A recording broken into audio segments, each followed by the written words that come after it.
Hi there. On today's podcast, I will be spending some time with my near and dear friend, Hilda Hensley.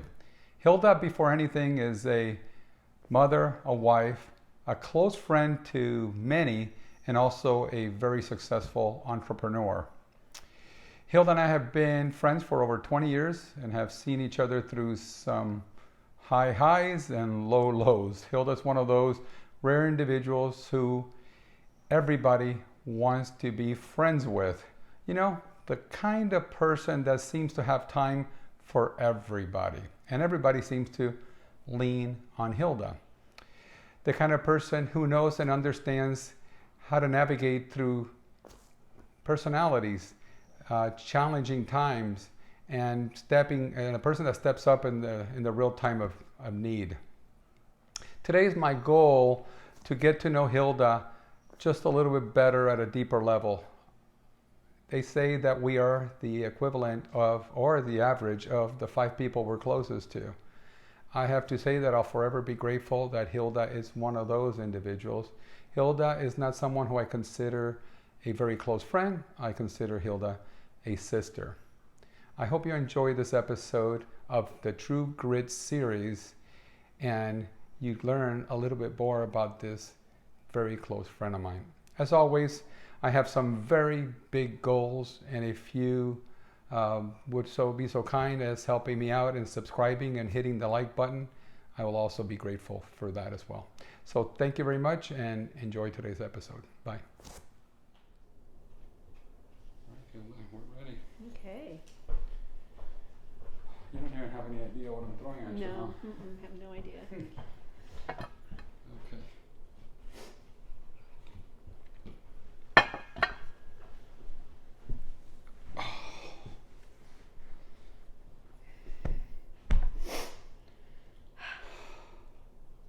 Your teeth look pretty nice and bright. Oh, thank you. So do yours. Did you just go to the? It's the lighting, It's huh? the lighting. It's the lighting, man. Lighting. It's No, totally. because I go to the dentist next week. I was gonna say I go to the dentist every other month to get my teeth cleaned because I've had gingivitis. So I'm fanatical about it. I probably go 8 times a year. Wow. Yeah, and it's not to whiten them, and it's not out of vanity. It's literally out of trying to stay ahead of it because I don't think it's curable. You know, it's something that once you get gingivitis, you have to. Yeah, I know. I'm in the throes of it right now. Well, lighting's working for you. Yeah, thanks. It's good. It's good. All right. So part of how I'm noticing and what I'm learning about doing this is what seems to work is probably the time that we're going to have together today. We're going to have a conversation that we've never had. Yeah. Uh-oh. Yeah, We talked about everything. No, we talk about everything, and we talk literally almost every day, and we've been doing that for over 20 years. I talk to you more than I talk to my own blood sister, so obviously you know that I consider you a sister in so many ways, and I'm confident in knowing that you consider me a brother. So Now my stomach's doing flip-flops. yeah, I hope so, because it's probably the first time we're going to have a conversation that is I shouldn't say meaningful, because you and I have meaningful conversations all the time. We've become you know, kind of each other's go-to for a lot of things, and we can talk about anything and everything. But I wanted to meet today to talk about mindset, and that was kind of the original premise for getting together today and talking to people about mindset. And right now the economy is shifting for some people, definitely our industry. Things are changing, and you and I have been through these cycles before, and we also, I think, are old enough to know that these things are temporary. You just, like a client of mine told me a long time ago, you just tuck and roll, and you get through it. And you just get through it. And then there's also an interesting thing that you and I realized. Then there's opportunities, even in the midst of these things.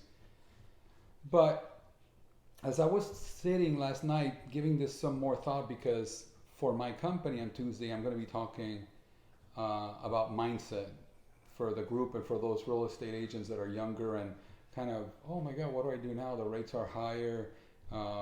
There's not a lot of inventory. What do I do? and I walk them and help walk them through this to assure them that this literally just passes. You just have to literally just stay focused, committed to helping your client. As long as you help the client, everything always takes care of itself. But I don't want to go into a business commercial, and I'm going to fight hard not to put myself, not to put up my billboard of Jerry Realtor or Jerry Real Estate Broker or Jerry owner of a boutique real estate company, and I'm also hoping that the same thing goes for you when I get into what I like to get into, because it's going to be just as easy for you to, tell me about all the new things that are happening for you, and I know there's some new things happening in your company, and I'm excited about that. And that's part of what led me to the invitation. Is you have a way with getting through things unlike a lot of people, and you do it, and the people that are closest to you know that you do it with more grace than most people we know. Thank you. That's very nice. Yeah, you have an ability to do that, and then the things that I think have kept us as close as we are for so many years. I have to say, I believe it's the fact that we have one thing in common. We both have raised 4 kids. They're all pretty much grown and gone in their own ways, and in different ways. They're all so different, right? Your 4 are so different from each other. My 4 are so different from each other. So really what I wanted to talk about is, and I guess one day I should invite Susan to sit on that seat, because I think the conversation about how she did it with 4 kids, when I was the one that got to leave the house.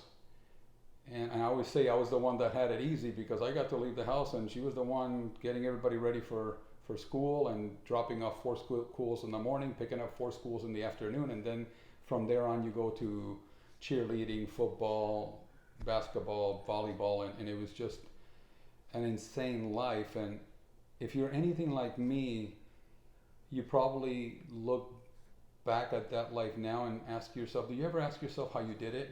Oh, constantly. And I think that the days that I ask myself how I did it, or the days that I have our mutual friend Kimberly's little one, where one little person consumes your attention so much, that how did we do it with 4? Yeah. How did we spread our attention enough for 4 people, individual people that need their parents and so desperately, and then continue to do all those other things that we have to do. I think about that every time I see a parent, but especially when I see this little one and get to have this little one in my care. And I say to my husband, to Dwight, all the time, how did we do it? Yeah. And I mean, I think it really comes down to, it takes a village. Yeah, how did you do it? I mean, how did you? Yeah, I'm not really clear on what those days look like for you, because I do know, like I did, that you had Angela first, then you had the twins, and then you had Patrick on the tail end. Angela was a tough one, right? Angela was an easy one. Till then. Till she started getting sick, and but even in her illness, she was such a helper. Wow. And she was such a nurturer. Well, how old was she when you guys found out she had leukemia? No, she had something called Wilms tumor. It's kidney cancer. And I've never been clear on that. Yeah, she had kidney cancer, so she doesn't have her left kidney. It was removed. So Angela started getting sick when she was about 4 years old, and it was very nondescript. She was lethargic. She'd get random fevers. She wouldn't feel good. And then when she was 5, she had an infected mastoid, which landed her in the hospital for 5 days on IV antibiotics. You pointed behind your ear, so It's the mastoid is the bone behind the ear here, Uh-huh. and they couldn't figure out what was wrong with her, and she was just a limp rag. We take her to losing weight and just fever. And my mom was very persistent that the doctor wasn't doing blood work and wasn't taking this seriously, and because she had her medical background. Yeah. And anyway, long story short, she ended up in the hospital. We got over that hump, but she never was 100% normal. And she had blood work that kept showing up that there was something wrong, but we didn't know what it was. And it wasn't until she was 7 years old that one day she had a very specific pain, and she was doubled over crying, and we were heading to a friend's home to go spend the weekend, and it was just the kids and myself. And she was just doubled over saying it hurts in the middle and on the left, in the middle and on the left. And she had just had strep throat. So on our way up we were going up to Arnold, I stopped in Sassoon at a clinic because I was desperate. You know, I didn't know the area, and I pulled in. Yeah, it wasn't like there was even a Kaiser in Napa back then. No, it was. I mean, it was a long time ago. Yeah. And so I pulled over in Sassoon, and this very nice doctor said, you know, I wouldn't go on your trip. I would go home and go see the doctor because she just had strep throat. It could be that there's something else going on, but the pain was so specific, she wanted it checked out. And so we saw the doctor, and he said, you know, we had switched doctors after the mastoid incident because that doctor just didn't seem to be, you know, aggressive enough in trying to find out what was wrong with her. Sure. So this new doctor, and he and I are still in contact to this day. I just revere this man. He said it's probably overkill, but let's do a CT scan. And so Thursday was the day we were going to Arnold. Friday, we tried to do a CT scan, and she couldn't consume enough of the contrast to be able to do the scan. And so he said, okay, let's try it again tomorrow. Saturday morning, she woke up and she felt fine. And I said, oh, I'm not going to make her go through that. She's fine. And my mother-in-law said, you need to take her. So I took her, and as soon as the scan was complete, the doctor came in, and he said, I want you to call your husband and have him come down. And so we scrambled to, you know, get Dwight down there. It was before cell phones. Yeah. So he was working on our house because we were not living in our... That was all at that time. It was when we were building our house. And so we got Dwight down there, and he put the scans up on the light and said, so what we have here is called Wilm's tumor, and he started going in. I've made arrangements at UCSF. You need to go down there tonight. And I didn't register for me. And Dwight said, are you saying she has cancer? And he said, oh yes, and we're very concerned. It's a mass that's so large, and we can't believe, because you can't feel it from the outside. Wow. It had grown so deep into her abdomen that you know, it had moved over other organs, and it had taken over her entire left kidney. So that was Saturday. We, of course, we bolted to UCSF, and 8 o'clock Monday morning, they took her into surgery. Wow. And they removed her left kidney, and then she started chemotherapy immediately. And what was that like? It was intense. So chemotherapy, it's not the immediate, you get it into your vein, and then you start feeling the effects of it immediately. It takes about 5 days. And so once the chemotherapy had started to, take hold, your blood counts drop, you're vulnerable to every infection, start losing your hair.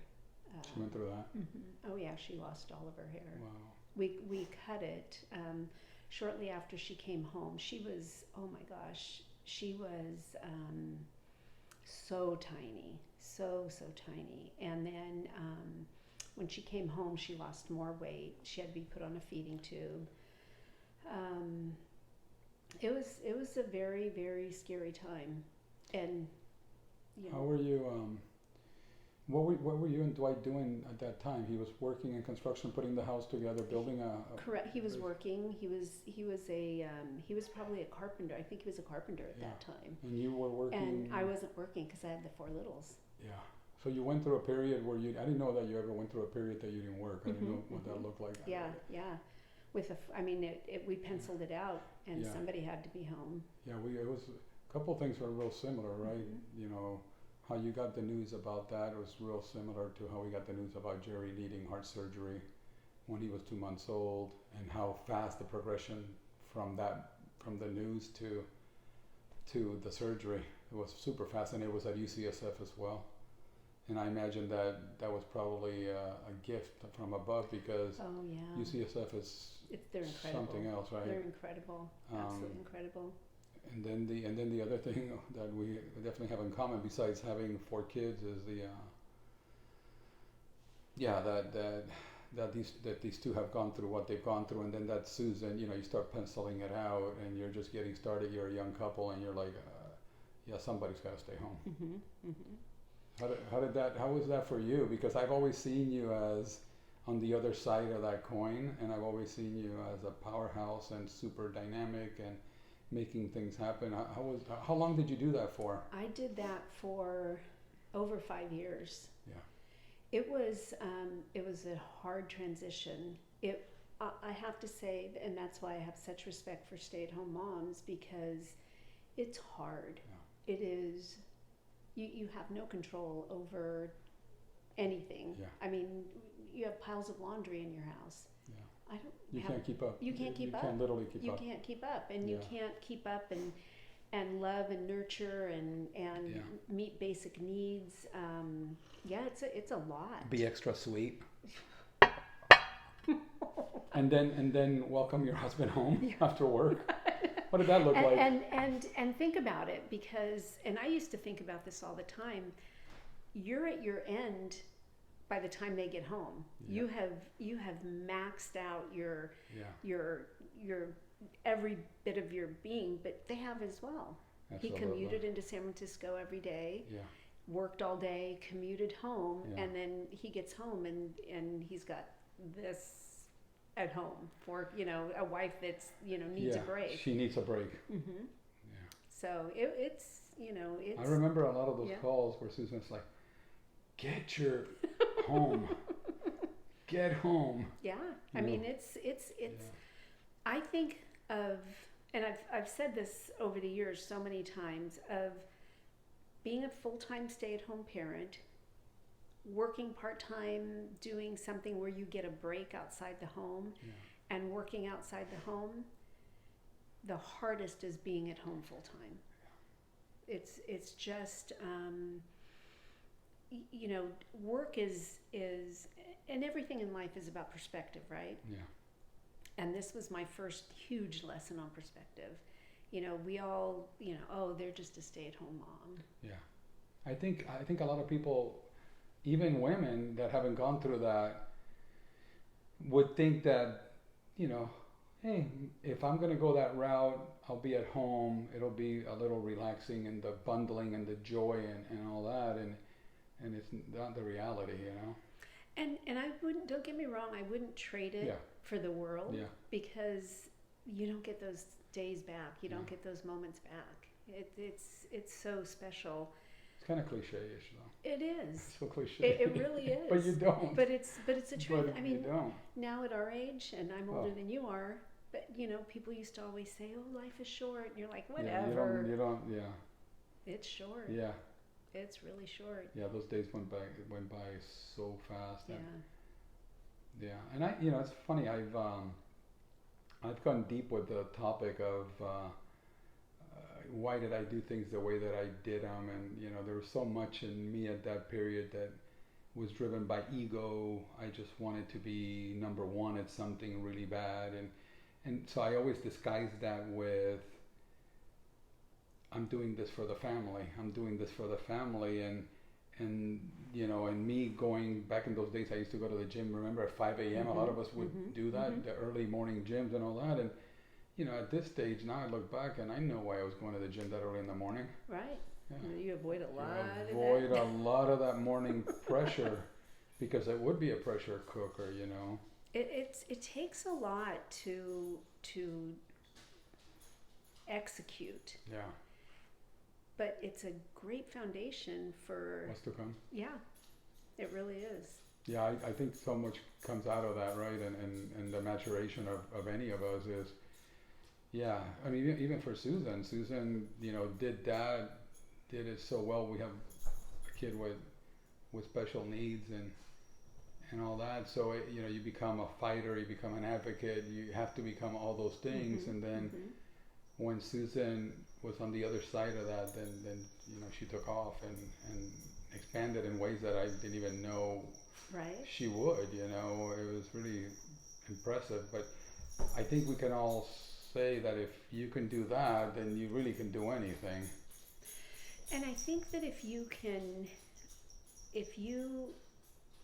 have struggles in your life, and that's where people sometimes can't appreciate how you can go through something and not get as frazzled, because I don't think there's anything that will frazzle you as much as your child being sick. Or, I mean, there's worse, obviously people go through worse things, but it really gives you a perspective on what's important in life and in your world. Yeah. Wow, you really hit a nerve there, because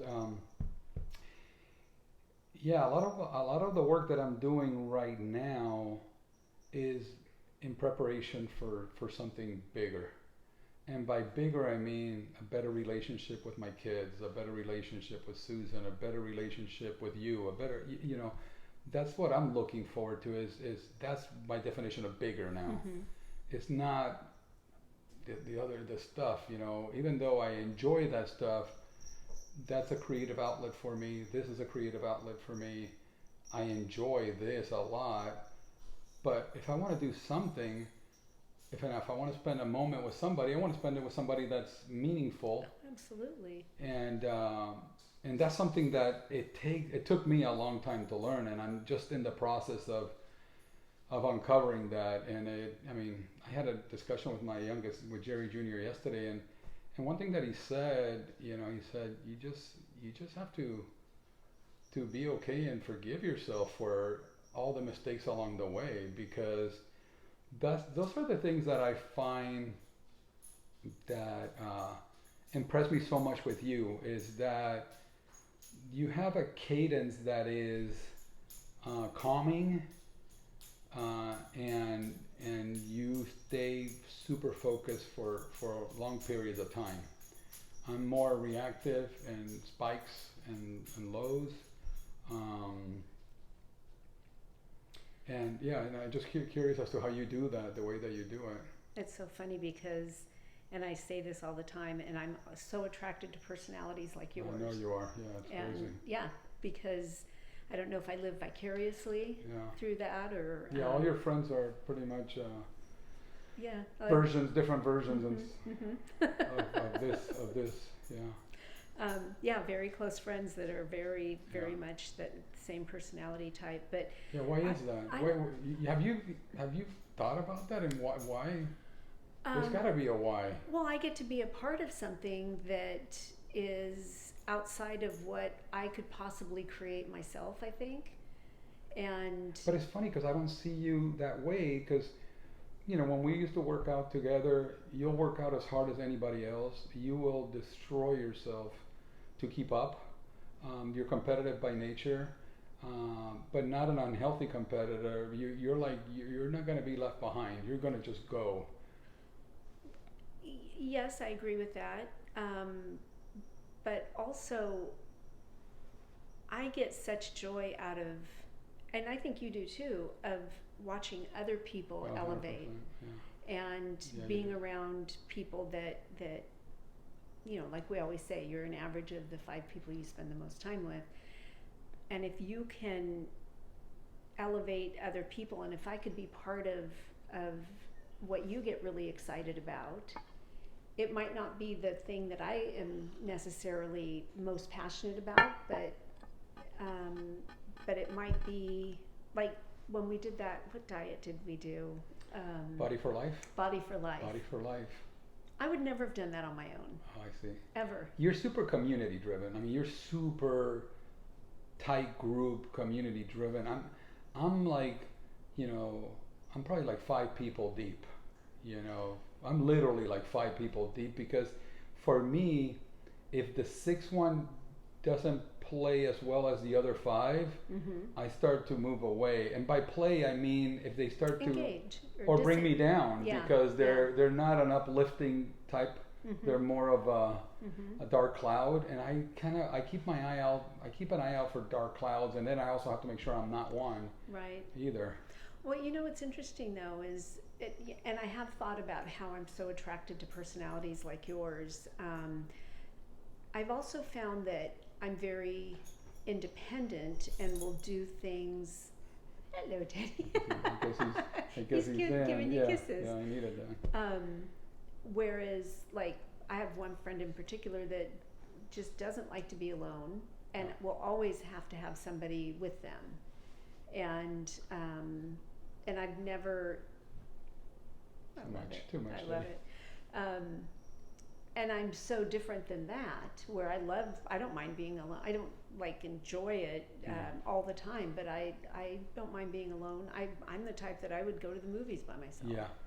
Or, go somewhere. But what's interesting about that is that maybe because of that, our personality types constantly seek you out. Where you don't have to even, and you do, but you don't even have to bother calling us. We're going to call you. And that's a special quality. Your mom goes by way to her grandkids and to me certainly, because she's Cuban and she has that amazing Hilda Hensley disposition where you're much more similar to her than your dad, right? Yeah. Now, Dwight tells me all the time how much I'm like my dad. Wow. Well, this must be in the heat of the moment. He just throws one at you. That's so funny. No, and to align with like my personal, and not that my dad didn't have ethics or morals or anything, but I would much rather align myself with who my mother was than who my father was or who he became. Yeah.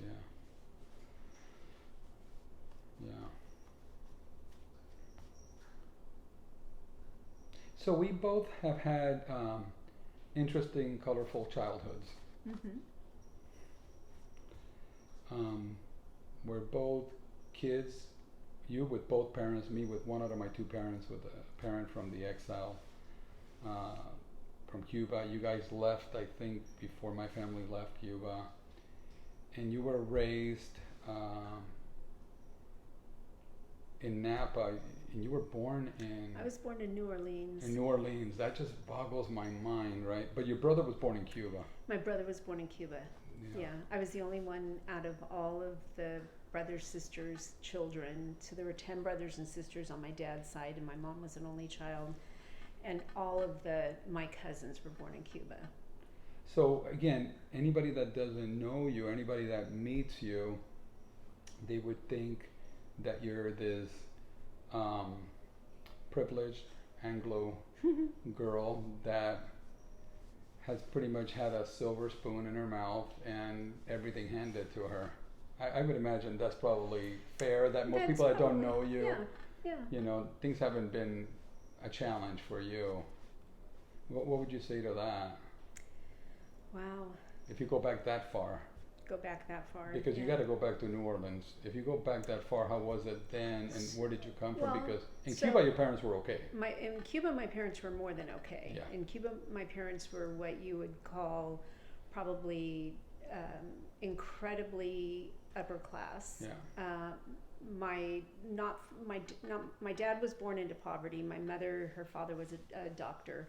She lived a very comfortable life. Oh, I didn't know that about your dad. I knew your mom. Yeah, they had dirt floors, and they were poor as could Country be. poor or city poor? Country poor. Country poor, yeah. Country poor. My dad was the only one out of the 10 brothers and sisters that went to school and went to the university and then became an attorney. So he was elevated because everybody called him doctor because he had a doctorate. Yeah. And he was very arrogant about it, of course. But when you come from that type of humble beginning, it's a badge of honor, right? Well, my mom had a doctorate, and nobody called her a No, doctor. no. Nor would she expect anybody to. Never. Growing up, we had my father's doctorate on the wall, and after my parents passed, I found my mother's in a girdle container, where it originally held a girdle, and that's where her doctorate was stuffed. Wow. And now it's on my wall. Thank God. And my dad's is not. Thank God. Poetic justice. Right. But no, I was born and came home from, here in the United States, came home and went home to the projects. They lived in the projects in New Orleans.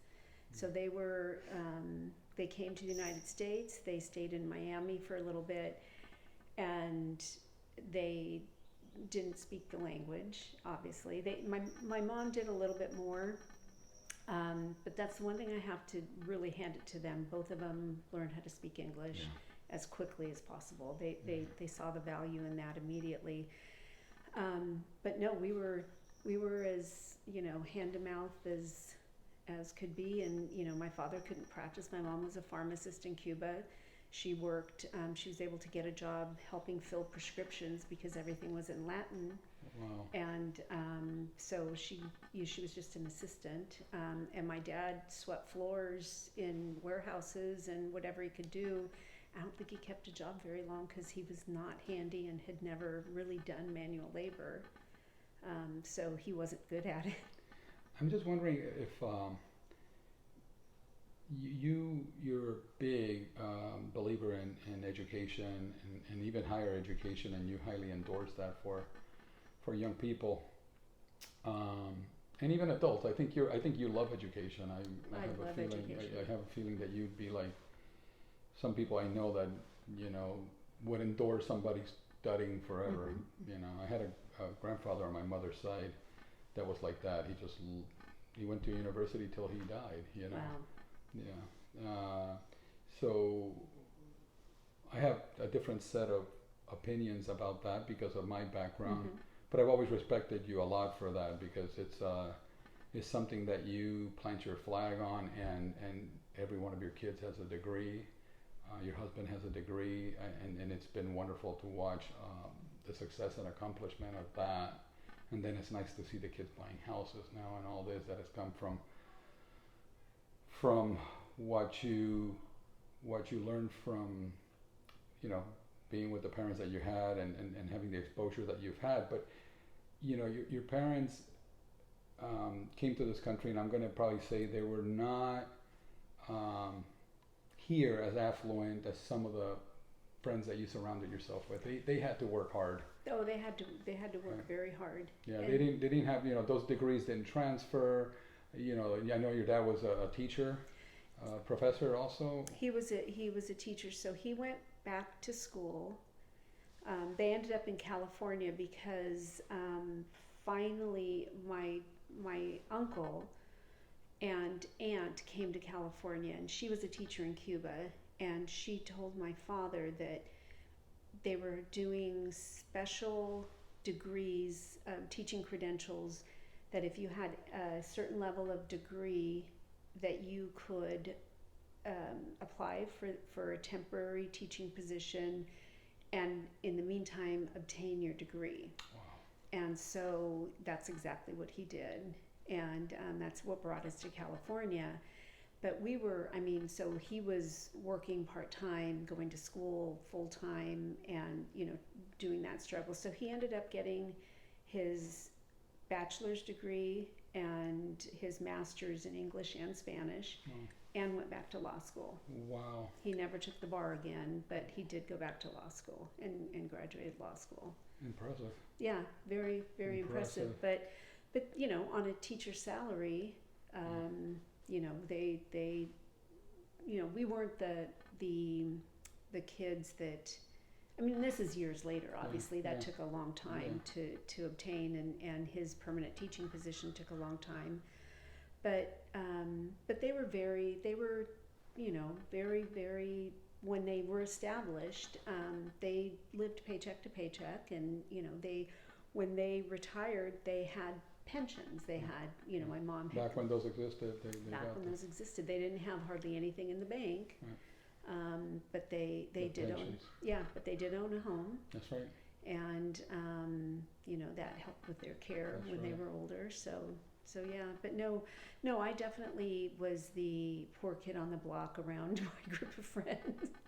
Well, and I have a feeling, because I find you to be entrepreneurial. You want to run your own business. You want to do your own thing. You're independent. You're an independent thinker. Where do you think that came from? Because that's not who they were. It's not who they were in this country. Okay. And I think they did a lot of things here that and lived a different life completely, obviously, than they would have in Cuba. Yeah. And they were very grateful to do it. They didn't come here thinking they were going to stay. They never ever planned on staying here. I've heard that before, that our parents didn't. It wasn't like Italians, when they left Italy, they knew they were coming here to make a home. Mm-hmm. They weren't looking back. Cubans, when they were exiled, they thought this was super temporary, that somebody would take Fidel out from office, and that somebody would come in and there would be another revolution, and or the U.S. would come in and save the day. There was all that talk, right? And it never happened. And so it's almost like it's always been, you can see the sadness in their eyes. Yeah, it was something that was never fulfilled, and they've all, your parents, my grandparents, and now my dad, who's really physically in bad shape, not that old, but he has Parkinson's, and he's really in bad shape, and yeah, these guys are not going to see Cuba ever the way it was, or free, or any type of revolution. It's sad to watch it in their face. Yeah, it really is. I think that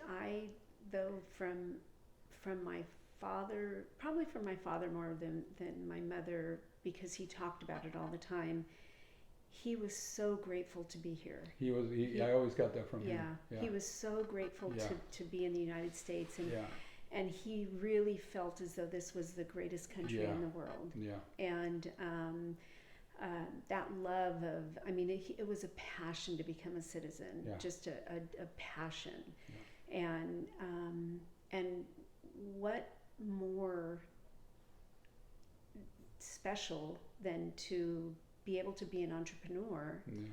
And I watched my mom and dad struggle. I watched them not be able to do things in their lifetime that they wanted to do, because they had paychecks and were very limited. And granted, I never felt like, we always had food. I never had the fanciest of anything, but we had clothes, we had a roof over our head, we had a lot of it was comfortable. Right. It wasn't luxurious, or we didn't vacation, we didn't. Like some of the other kids, no. or you would see, we didn't. There were no clubs that we belonged to, when everybody else was getting bicycles and things, we might have gotten it a couple years later because they had to save for it. That was similar. Yeah, And I think that, and not that I'm money driven, but independence driven of being able to make my own decisions. Yeah. And they couldn't make their own decisions. Yeah. And they were so tied down. And I think that it was a huge lesson watching them. And they'd grind it out every single day. It makes you ambitious. I mean, it does make you ambitious. To watch people that, I mean, they were hard workers. Hard workers, and not that we don't work hard as being self-employed, but we have a lot of freedom. We have so much freedom. And that's a good and a bad thing. Right.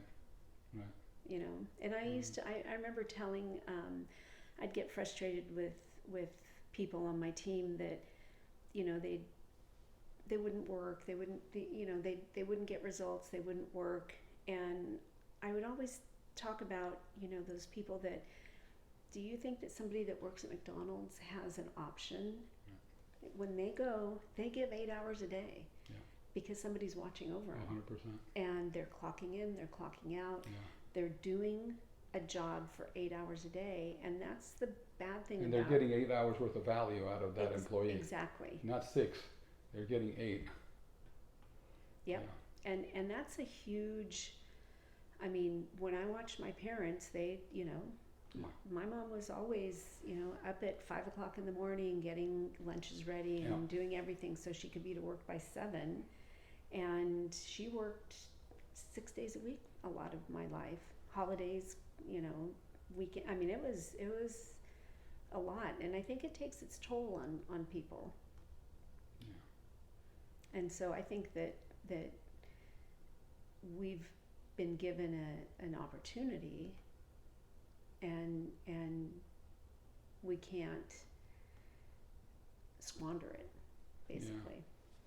Yeah, I think I take it for granted a lot. I think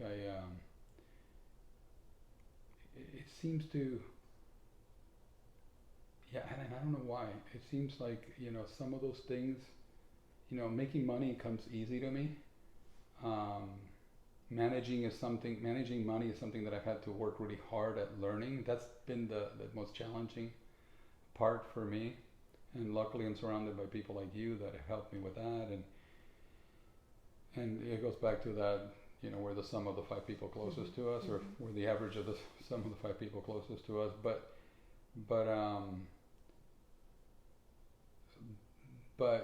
yeah, it's I love hearing you say that, because it makes me think that, you know, makes me think of the things that I need to work on. It's you know, I had the luxury of being born in Puerto Rico, so that makes me an automatic citizen. American, and so I don't even value that the way that I should value it, because I didn't have to go through the hurdles that your parents had to go through, you know, just because I happened to be, because my Cuban father went to a party one night in Puerto Rico and married the Puerto Rican gal, and for some, you know, that gives us gave us the pass as kids born, me and my siblings being born in that island. But I'm just thinking out loud and fascinated with, then you went through all that with Angela, then you get pregnant with twins. That was. How was that surprise? I mean, when did you find out how far in? Well, have I not told you this story? No, I don't think so. I'll tell you, and it might ring a bell. Go for it. So Angela was kind of a surprise, and you know, here we are. Like most parents, you weren't ready, but here it is. But here it is, and so I said to Dwight, maybe, and we had bought a little house on Yahomie Street, 750 square feet. Dwight had to get on his belly and dig out. Dwight's dad lent us the money to buy it cash, and he spent probably 6 months on his belly with a little tiny camping shovel, so that, because we couldn't get a loan on it, because there was no access, and back then it was just a little different than it is today. So I said to him, I said, you know what? I said, we should have our kids close together. So let's try. Like instantly, we got pregnant. And so I was sitting in Diana Lyon's chair, and she was cutting my hair, and I started cramping. Wow. And I started bleeding. What year was that? Around what year? It was 1988. Wow, I was already living here because she gave me my first haircut when I moved that's from New York City to hysterical. here. Look at that. I was 19 years old and she gave me a haircut. Look at that. That's crazy, but Yeah, I'm sorry. yeah. So I was sitting in that chair. Wow. And so I went home and I thought, something's wrong. I'd had the same experience when I was pregnant with Angela, but nothing came of it, I thought. And so it happened again the next day. I had cramping and bleeding. And so I went to see my OBGYN. And when I started with Angela, we had lived in Berkeley. And so my OBGYN was at Alta Bates Hospital. And so I still was working in Oakland at the time. And so I went to the doctor, and they did an ultrasound, and he said, Hilda, are you on fertility drugs? I didn't think you were on fertility drugs. He's opening up my file, and I said, no, I'm not on fertility drugs. And he said, well, you definitely have twins, and there's 2 disintegrating sacs. You were pregnant with 4. Oh my word, I've never heard that. Yeah, I can't believe you No had. way. So never heard that. and then he was looking through my chart, and he said, because when I was pregnant with Angela, I worked at Pitney Bowes, and I was in Georgia. I ended up in the hospital because I had a really bad cramping and bleeding episode, and so he's assuming that I was pregnant with twins with Angela. So I, of course, am shocked beyond shock, because he said, you have 2 viable sacs. There's 2 babies that they're viable. And I'm shell-shocked. And I go back to my office at Pitney Bowes, and I called Dwight, and I said, you're not going to believe this. And he said, we're having twins. He says it? He says that. I said, how does that happen? How does that happen, right? And he says, I could just tell by the tone of your voice. You can read it. Yeah. Wow. And so had them, and then ended up pregnant with Patrick right away. Oh, that was quick. He's 19 months younger than what the do they twins. call that? There's a name for that. No, they're Irish twins. But Irish twins, yeah. but they're 19 months, Okay. so it's longer. Wow. But you can imagine, after that history, I was in a panic. Were you wanting to have another child? Was that No. That 3 was it? 3 was it. 3 was it. 3 was it. Yeah, you're like us. 3, we have that in common too. 3 was it. And then Here it came. And can you imagine your family without No. number 4? No, and that's the one thing that I realize now is that, for anybody who's younger having kids, they make it look easy. I mean, I watch my son and Sierra raising these kids. I mean, they have 2 and 1 more on the way, and I'm just like, how did we do it? But they make it look so easy. It's because at that time you're prepared for that. But I think we're also wired to step up at that level. We're wired to step up for them, and the motions are natural. Yeah. It's not forced. You just do. You just do. You just do. And that last one folds right in. Yeah, And absolutely. And we were a little bit younger. Oh. That's pretty sweet, huh? Yeah. Yeah, absolutely. Yeah. So I look at older parents and I think, oh. Yeah. I'm sometimes in awe of older parents. Sometimes I'm bummed for them because I'm thinking, oh man, you're going to be at this for a while. But sometimes I'm literally jealous at them because I have a good friend and a neighbor where I used to live, and he's probably 5-6 years younger than me, so he's probably about 50 years old now, and he still has like a 10-year-old at home. But when all my kids were out of the house, which is what I wanted to talk to you about, kind of what happens next when they all leave. But one thing that I would hear in the mornings was Michael and Hannah getting those kids ready for school, and the sound of that was so sweet, and it was like, oh man, I don't get to hear that anymore. They're all gone. You know, what was that like for you? Because I always thought that I was a macho tough guy till the last one left, and it broke me. I mean, it literally just broke me. It was, I mean, by the time the last one left, I think I was so happy. But it wasn't long before one of them came back. Right. I mean, Right. it's just been. And we had that too. We went Yeah. through about 7 or 8 years where the oldest was coming back, trying to figure things out. You know, things would come up. Our daughter would, you know, kind of come back, leave. You know, we went through the revolving door thing. We're still in it. Yeah, Alexandra and Marcos are next door. But they were gone to Argentina 7 years. 7 years. So, how did that? But Angela was home for a lot of that, Angela right? was home. Yes. So you've Yeah. really been eased into this more than me, I think. Oh yeah, we've had And you had your parents at the house for a had- while, and the kids were there. Dwight and I have had very few years where we haven't had somebody around. Interesting. That's Yeah. true. Yeah. But I used to envision, and this was really important for me because I didn't have it at home where I felt comfortable coming home and bringing people home with me. Yeah. I always longed for my kids opening the door and coming home with anybody that they wanted, and opening the refrigerator, getting something to eat because it's their home. That's always been the way it is in your house, right? I mean, that's how I see your house. Always. It's always been all the kids' houses. I mean, all the kids' friends can come to your house and feel like they're home. It's a safe place, and they can open the fridge, eat whatever they want. And that to me is success on a whole different level than you can't quantify that. Yeah. But I didn't have that, so to me that was so important and so valuable. We have Sunday dinners every Sunday, and sometimes it's everybody, sometimes it's only one or two, and their significant other.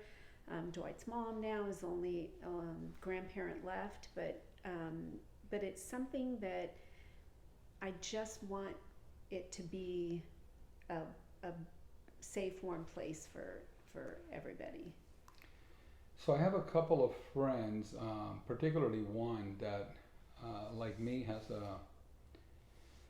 has a kid with disabilities, and I think you know who she is, and you know it's hard. I forget how hard it was when Trent was little, and you know things were not. The world wasn't as prepared to support you through that as you might think.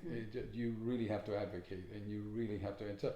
And then if you have another child and you throw that in the mix, you know. That's a tough road.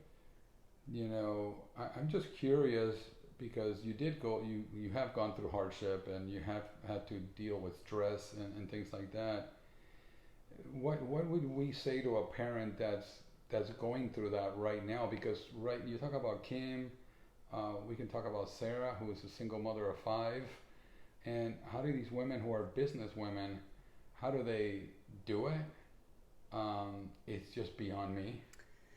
I tell you, I go back to it takes a village, and you have to lean in, and you have to ask for help. You cannot be on an island all by yourself and be going through that. You do your children no favor whatsoever if you don't reach out and lean in to help. Yeah, we don't seem to have the culture, certainly not in my house, the culture where the grandparents, even though Susan's mom helped quite a bit, but you know, you can't count on a grandparent to be your daycare. No.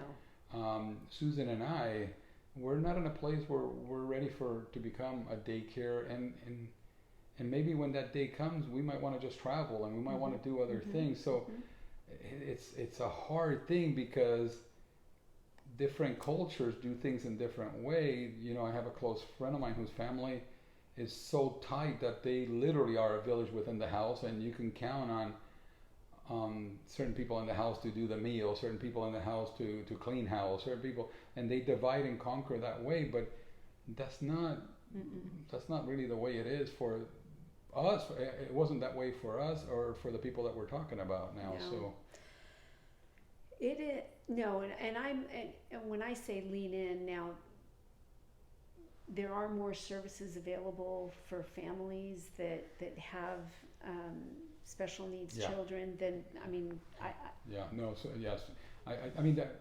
I mean, my friend is using some of the same resources we used way back then. I think it might be even a little easier to get to those services now than it were before, because before it was like a needle in a haystack. You didn't even know where to go, and nobody knew where to go. I mean, we're going back to the days where, there was cyclone fences around the playground for kids with special needs. I mean, like a cage. And we're going back to advocating for your child to be fully included so they can have an experience that will allow them to reach their full potential, because they're not in a class where they're not even relating to other people that don't have those challenges, and as they grow up, those are the people that they're going to have to deal with most of the time. They don't even know how to relate to somebody who's not special needs. So Susan had to just do a ton of work. Yeah, I mean, I've always had the utmost respect for the two of you and how you maneuvered and managed through all of that. Yeah, I don't take any credit on that front. I'm telling you, You were there. Yeah, and I remember. You didn't run from it. No, that was the one thing that I probably can give myself a pass on is. I remember there were days that Susan would call me when I had that business in San Francisco, and she would say, "Get home, because you just can't," you know. And our friend has days like that where it's just like, I just don't know, And fortunately for them, they're a super solid unit, husband and wife. But I forget how hard it was, and fortunately for her, she can always reach out to Suzanne and check up, and she's smart enough to do that. That's probably what you mean by leaning in. Yeah. Just, hey, is this what I'm feeling? Is this normal? You have to find kind of your group that you can lean in, and it may be a different group than your social group of friends. It's interesting. When Angela was first diagnosed, we received a call, and the Cancer Society is very active in doing this, but it was off-putting to me at first. It was somebody else who had a parent who'd had a child with similar cancer, and while my child was still at the beginning and incredibly sick, they were telling me how they had come through it, in the hopes, I think, of providing hope.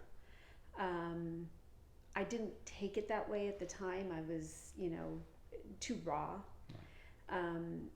But there are communities out there for, I think, every special need, every medical need. There's somebody that's walked that path before you. Yeah. And that's where the lean in part. And I think that's what she's found. She's actually found parents whose child has the same syndrome that her child has, and then this parent has been a trailblazer in opening pathways, and I think that's been really a game changer for her. And then leaning into the resources and having somebody to help her at home 5 days a week has become a real godsend. But there's still I have a feeling, and it happened for Susan and myself, there's still that as you go through that process, am I making the right decision? Because you're going to come up, you're always going to be faced with a crossroad of, do I put my child here? Do I put my child there? And then when your child is a teenager, do I expose my child to this? Or, it's a challenge, and there is no real playbook. You're going to have to just really get out there and experience that. And there's no playbook, and there's no way to know that you made the right decision until it's way down the road. And I think that as a parent, and I didn't have that struggle in particular, because hers was strictly, the health issue. Um, so I didn't have to make those really tough decisions. But I can only imagine how that weighs heavily on did on you guys and will on this family. We didn't know what we didn't know. There was a day that we had 3 different ambulances going to 3 different hospitals on the same day. Trent with grand mal seizures, Alana fell back with low iron, and Jerry was dealing with heart surgery. I mean, that's about as crazy as of a day. Oh my right? gosh. And you're just grateful that nothing was worse. Yeah. And how do you divide and conquer that? Yeah, that was 3. Yeah. That was really crazy. Yeah, because we used to do, that was our thing. Yeah. Dwight and I never went anywhere in the same vehicle because Same there's here. too many. Same here. Oh, same here. Divide and conquer, divide and conquer. Same here. But how do you do it with? Yeah. Grandma, that's where Carol, Susan's mom, would jump in and help. Yeah. She would step up. Susan's friend Robin, she would step up and help. We did. I mean, the village. The village. Yeah, the village. We would have people that. Yeah, because if you feel like you're alone, that can drive you crazy. Yeah. It can almost drive you crazy. And what's interesting is now being on the other side of it, when I get asked to help. Yeah. I'm honored. Yeah. I'm so we have to when we're in situations like that, reaching out to people and asking for help is not necessarily a burden. Yeah. But sometimes it's an honor for the other person. Yeah. Preparing you for what you want next. Yeah. you're like, give me all the practice. I'll take all the practice. Oh my gosh, No, yeah. It'll happen when it's supposed to, right? Yeah. Grandkids someday. It'll happen. Someday. It'll happen. I know that. Yeah, I said it to you yesterday. I think that's when I lose you. It's gonna be.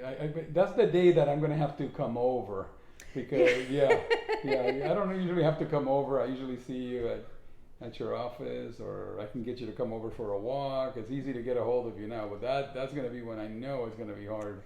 Yeah, and it's interesting because I don't think as much as I want a grandbaby, I will not be a grandparent. I don't think that'll be that steady. I'll take them on, whatever day, even though that's what helped me get through my world. But you think you'll be a modern grandma? I think I'll be more modern. Yeah, kind of like Susan. Yeah. You'll be more like you have boundaries, and you're not gonna just take the job away from the parents, but if they need me, I'm here. Yeah, absolutely. Yeah. I mean, I say that now. I have my grand dog 3-4 days a week. So Yeah. I adopted a grand dog too. Not this one, but there's Goku was an adoptee. Right. Yeah. I'll never forget that. Yeah, that was an adoptee. Yeah, that was not going to be your dog. That was not going to be my dog. Mm-mm. No, he asked for the dog back, and we won't let him go. He wanted him back. Did he really? Yeah, in an adorable way. Jerry was like, "Hey, Dad, my little dog at home needs my old little dog. Can I have him back?" And I would have said yes, but Susan, once a dog comes in, that doesn't leave. Doesn't leave the house. Once they're in the house and they're part of our family, she doesn't let a dog. And this little pack, no way. Yeah, and then they're a little trio, little Yorkies. Goodness. I wanted to also ask you something else, because then that kind of leads me back to mindset. After learning some things that I didn't know about you, and some of these big surprises and these big moments that you've had, good and not so good, what do you do? Is there anything that you do on purpose to keep that positive mental attitude I usually see you with? Because I rarely see you, like a bad Hilda day is not something most of us get to see. I've seen you have bad days, and I've seen you be worried and scared about things. I have witnessed that, and I've seen you be upset, and it's a side of you that I didn't even know existed. But it only has happened when it's a kid. When it's one of your kids, I've seen a mother bear that's unlike many. And because I don't ever imagine that you even had that side. It's not something that anybody would pick up on. And then I've seen you really upset when somebody's just irrational and just downright mean or hurtful or something like that, then I see where you can really lean in. But I'm just curious as to how do you keep that tone, because there's not a lot of valleys. I don't see a lot of valleys. That's an interesting question. I think I feel them, but I think attitude is a choice, and I choose not to dwell on those things that I can't control, and then control the things I can. And I'm not perfect on it. I'm better than maybe I was even a few years ago, so it's always striving to be better at it. I don't like that feeling of being worried, because I think that you can worry about 1,000 things that are never going to happen, and it's stealing away your time and your emotion. Yeah. And I think that if you have, I always think that people have good intentions. I don't think I ever look at somebody and unless they're a blatant manipulator or liar, but I'm always going to give people the benefit of the doubt, and maybe sometimes to my detriment. But I choose to believe in the goodness of people and not put my head in the sand about things that are negative, but how my attitude because can you imagine? I've watched people who get paralyzed and who are in bed for weeks at a time, and it's a scary thought. And I think if you allow yourself to spiral into that negativity, that it's tough to get up and tough to, I'm grateful every day for, I still go back to with my dad, and I'm grateful that I'm here. And after I went to Cuba, and he, in my head, he used to tell me how I should be grateful, because he got me out of. You really saw it when you went there. Yeah, I saw it. Yeah. I saw what life was like for people my age. That was visceral, right? That was it was so visceral, and the opportunity that really they did. They sacrificed and left everything. They did. And they did it for my brother. They left their country for the kids. Absolutely. Yeah. And so I have to be grateful every day.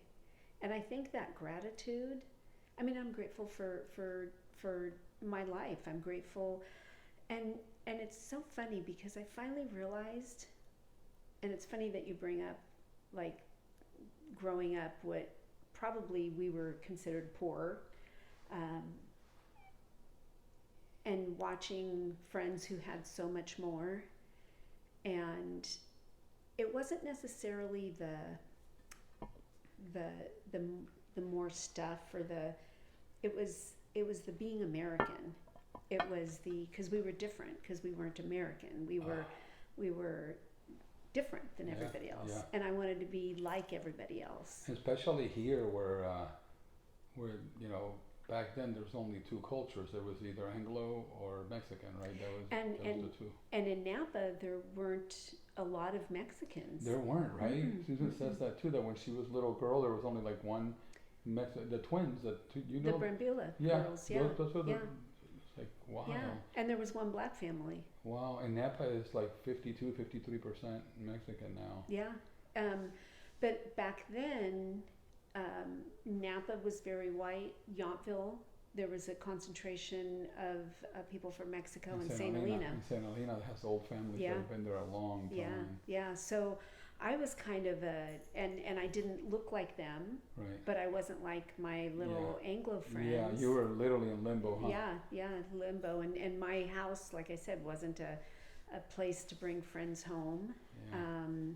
So it was it was different. But so, fast forward to today, I'm grateful to be an American. I'm grateful to No, I know you are. to live this life and have opportunities. And I get very frustrated with kids that have grown up here and don't take advantage of, whether it's a college, junior college, a trade school, bettering themselves, because there's so much opportunity.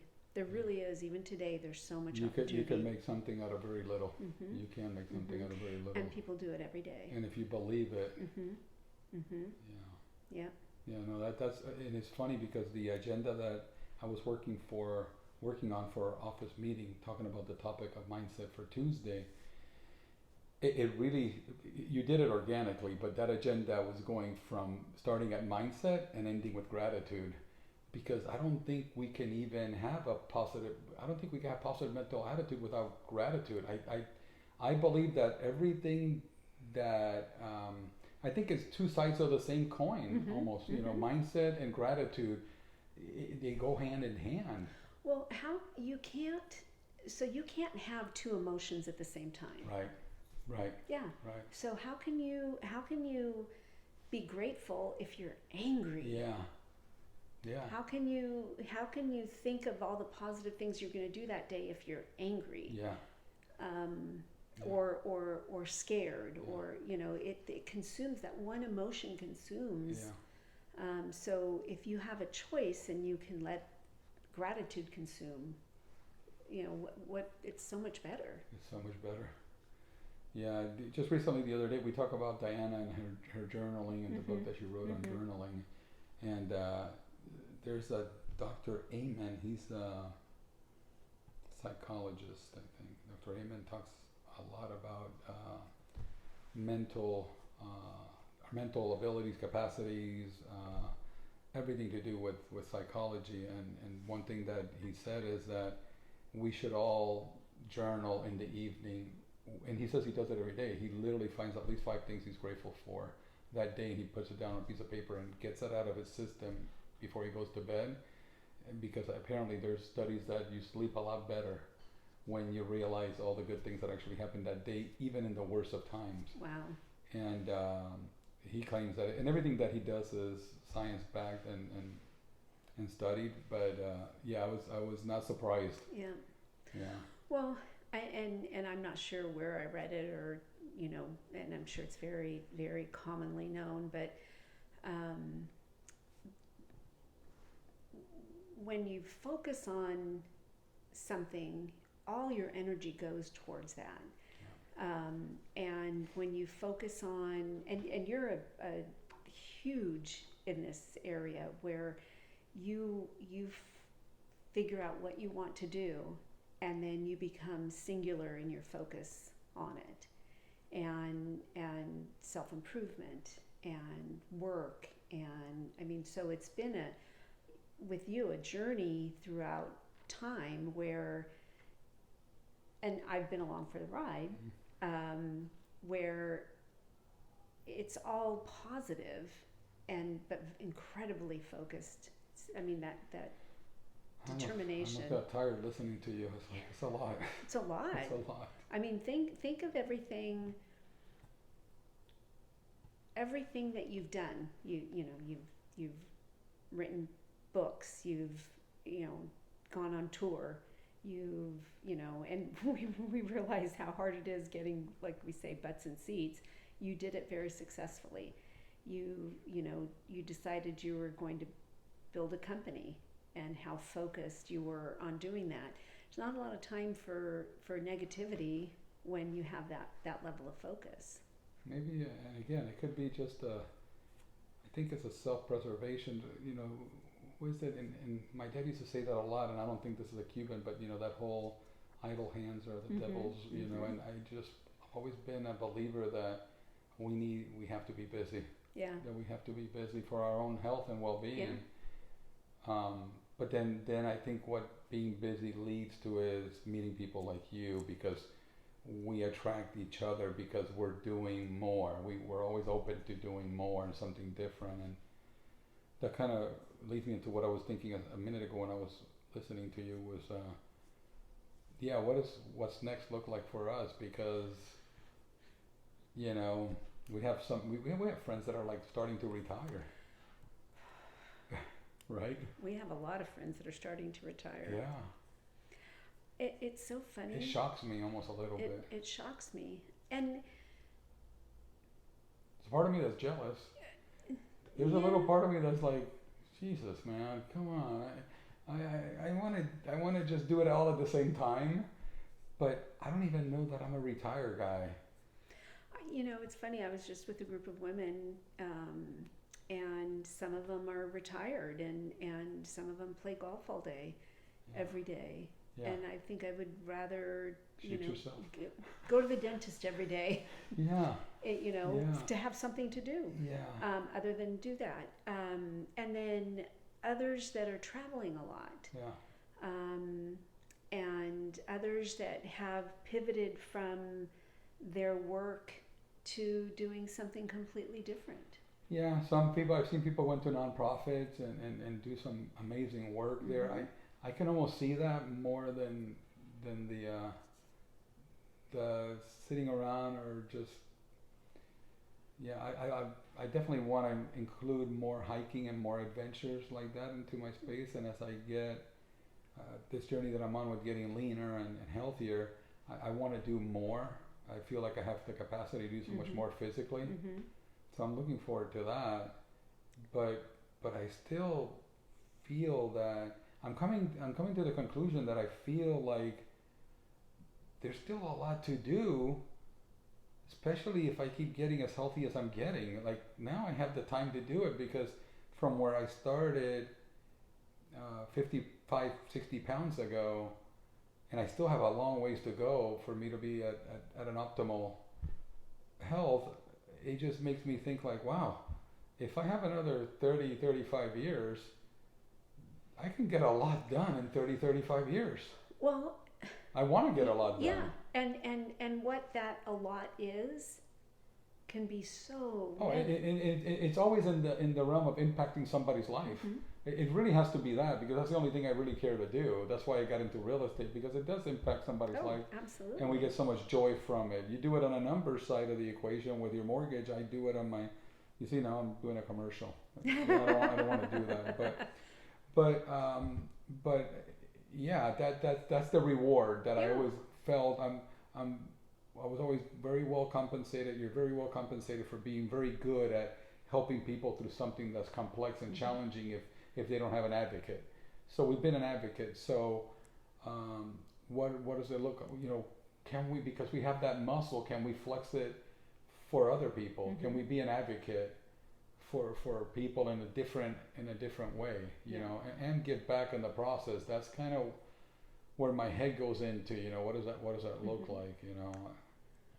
Well, and that will come, don't you think? And Yeah. I don't see you or myself getting up every day and thinking, what am I going to do today? Yeah. That just doesn't. Yeah. That does not sound appealing to me. Yeah. There has to be some purpose. Yeah. Yeah, and I think for me, there's that why that drives me. I think determining that why is such a big deal. Mm-hmm. For me is the kids, and the now the grandkids, and can I leave things a little better for them than the way that they were left or not left for me? Mm-hmm. That's a driver. To try to do that. And it's interesting because I see it as a driver, and then you want to make sure that for some kids it's not a hindrance Absolutely. in their lives. That's absolutely.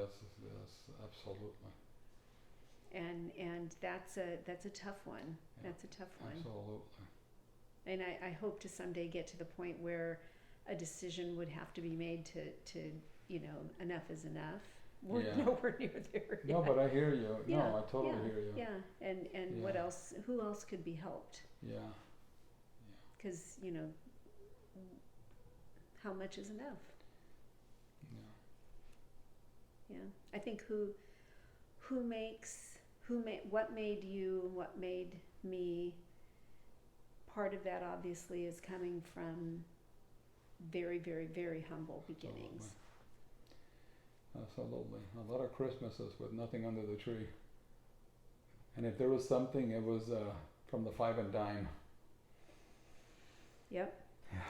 And I feel bad for my parents. I actually feel that must have been hard. Hard, right? Really hard. That's hard, you know.